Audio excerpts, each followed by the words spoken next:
Assalamualaikum warahmatullahi wabarakatuh. Tugas 1.1.a.8 Modul 1.1 Koneksi antar materi, kesimpulan dan refleksi Modul 1.1 CKP Angkatan 7 Kabupaten Cilacap.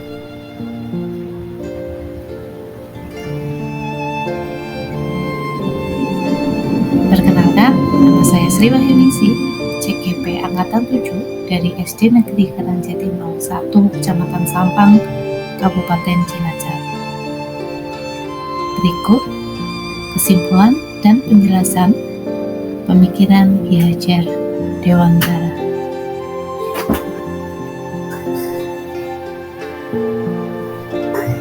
Kesimpulan dan penjelasan pemikiran Ki Hajar Dewantara saya awali dari biografi. Ki Hajar Dewantara yang terakhir dengan nama Raden Mas Suwardi Suryaningrat merupakan tokoh pendidikan yang lahir di Yogyakarta. Beliau merupakan keturunan Keraton Yogyakarta yang lahir pada hari Kamis Legi bulan Ramadan 1309 Hijriah atau tanggal 2 Mei 1889. Asas pendidikan Ki Hajar Dewantara. Pemikiran beliau tentang pendidikan diawali dengan pengertian pendidikan menurut Ki Hajar Dewantara. Pendidikan diartikan sebagai tempat persemaian benih-benih kebudayaan dalam masyarakat. Tujuan pendidikan menuntun segala kodrat yang ada pada anak-anak agar mereka dapat mencapai keselamatan dan kebahagiaan yang setinggi-tingginya, baik sebagai manusia maupun sebagai anggota masyarakat.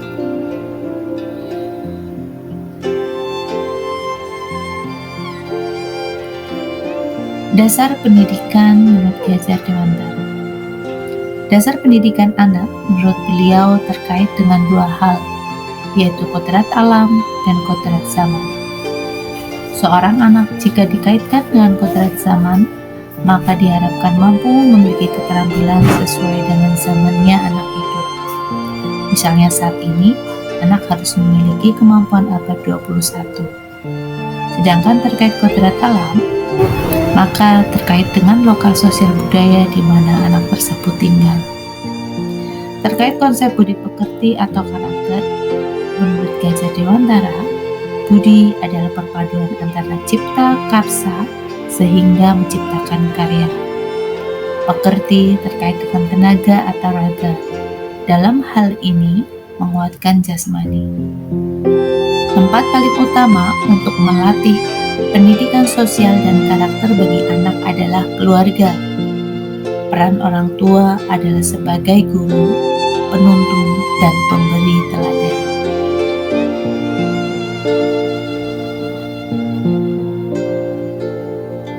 Tugas pendidik. Pendidik bertugas menuntun tumbuh kembang atau hidupnya kekuatan kodrat yang ada pada anak agar mampu memperbaiki laku hidup dan pertumbuhan kodrat anak.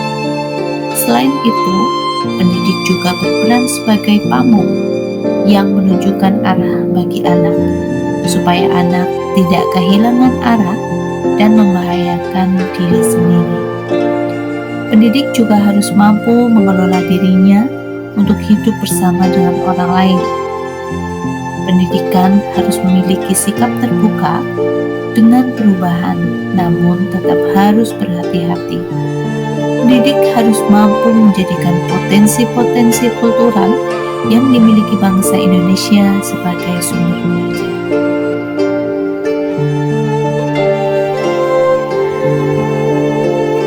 Filosofi Ki Hajar Dewantara yang sangat terkenal dan dipakai di dunia pendidikan kita yaitu Ingarso Suntulodo, Ingmadjo Mangunkarso, Tuturi Handayani.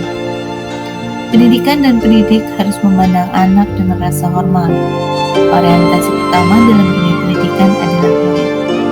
Azas taman siswa yang sangat menghormati siswa ada 3 hal, yaitu bebas dari segala ikatan, dengan suci hati mendekat sang anak, tidak untuk meminta suatu hak, namun untuk berhamba pada sang anak. Yang dimaksud dengan istilah hamba di sini dimaksudkan berorientasi pada anak adalah hal yang paling esensial. Selanjutnya, refleksi pemikiran Ki Hajar Dewantara.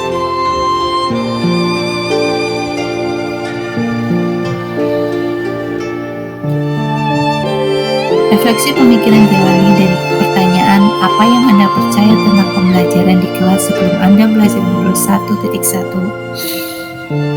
Yang saya percayai tentang belajar di kelas sebelum saya mempelajari modul ini adalah yang pertama, anak adalah gelas kosong. Yang saya percaya tentang belajar di kelas sebelum saya mempelajari modul 1.1 adalah saya meyakini bahwa anak adalah gelas kosong yang perlu saya beri air berupa materi agar anak memiliki pengetahuan. Materi pelajaran yang saya ibaratkan air harus terus saya isi. Saya berikan pada saat pembelajaran berlangsung. Sesuai dengan kurikulum yang ada, materi harus diberikan tanpa saya berpikir apakah anak telah memahami atau tidak. Yang ada dalam pikiran saya, anak harus menulis atau mencatat semua materi yang ada di dalam buku, menghafalnya, sehingga ketika ulangan harian dilaksanakan, anak bisa mengerjakan. Sehingga tujuan pendidikan saya fokuskan kepada nilai yang bagus, tuntas sesuai KKM. Kemudian yang kedua adalah guru bertugas menyampaikan materi saja. Sebagai guru, tugas utama saya adalah mengajar, memberikan materi sesuai tuntutan, sehingga proses pembelajaran yang saya lakukan di kelas adalah menjelaskan materi, merangkum materi, mengajarkan kepada anak didik saya. Anak menulis materi dan kemudian menghafalnya. Setelah menulis materi yang ada di papan tulis, kemudian anak mengerjakan evaluasi sebagai salah satu upaya melihat kemampuan anak menguasai materi. Kemudian yang ketiga, metode favorit saya adalah metode ceramah. Metode yang sering saya lakukan adalah sebatas pada metode ceramah saja.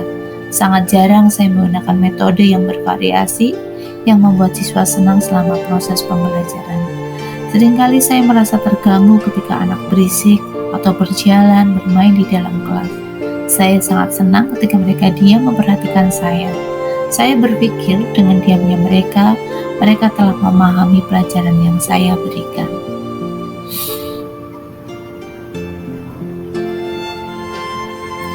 Apa yang berubah dari pemikiran atau perilaku saya setelah mempelajari modul ini?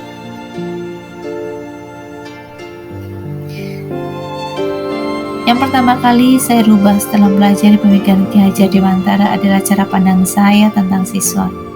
Siswa adalah subjek belajar, bukan sebagai objek belajar. Siswa telah memiliki bekal awal yang bisa disebut dengan kodrat alam dan kodrat zaman. Artinya, anak sebenarnya telah memiliki bakat yang ada pada dirinya, sehingga sebagai pendidik saya harus bisa membersamai mereka agar bisa mandiri dalam belajar untuk mencapai tujuan pembelajaran sesuai kodrat mereka, sesuai zaman di mana mereka akan hadapi. Sehingga seharusnya ketika menentukan tujuan pembelajaran, maka kita harus menentukan bersama siswa. Kedua, saya menyadari bahwa pembelajaran yang harus dilakukan adalah pembelajaran yang menyenangkan dan berpusat pada siswa.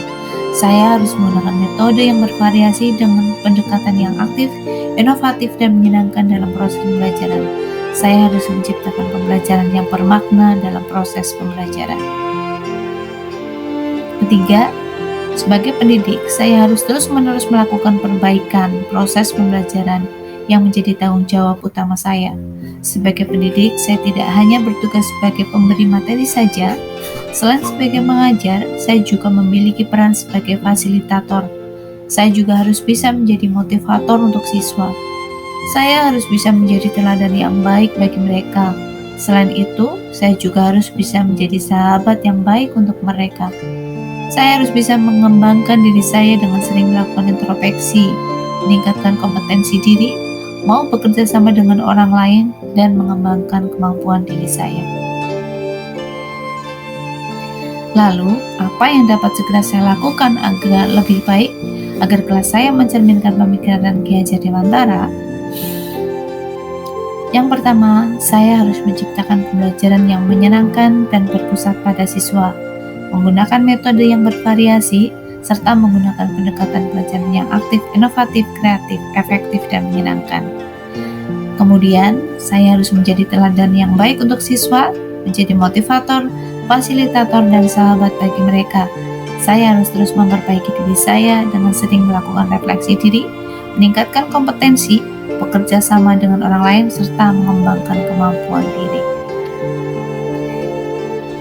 Yang ketiga, menanamkan pembiasaan pembentuk karakter di lingkungan sekolah, seperti kegiatan sapaan selamat pagi, berdoa dan pembacaan Asmaul Husna, infak Jumat, sholat berjamaah, berbaris dan bersalaman sebelum masuk kelas, melakukan perayaan Hari Besar Nasional dan Hari Besar Keagamaan, melakukan kegiatan upacara ekstrakurikuler sesuai dengan minat dan bakat anak secara terus-menerus.